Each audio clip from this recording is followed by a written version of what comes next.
So I'm gonna be reviewing the Samsung dishwasher today. Oh, as you can see, here's where you put the detergent pod. And it's pretty big. As you see, this is where the silverware goes. The bottom rack is a decent size. I like the way that they slant so the bowls can sit comfortably. There's also a top rack. It's the same thing. Some of these slant. And then I really like this feature that there's something on the top that you could put little spoons, pieces for baby bottles, extra silverware that doesn't fit below, etc. So I really, really like the way the dishwasher is set up.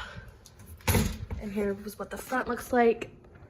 There's a power, different modes, and then a start button. And it shows you when it's washing, when it's rinsing, when it's drying, and when it's done. I just love this dishwasher.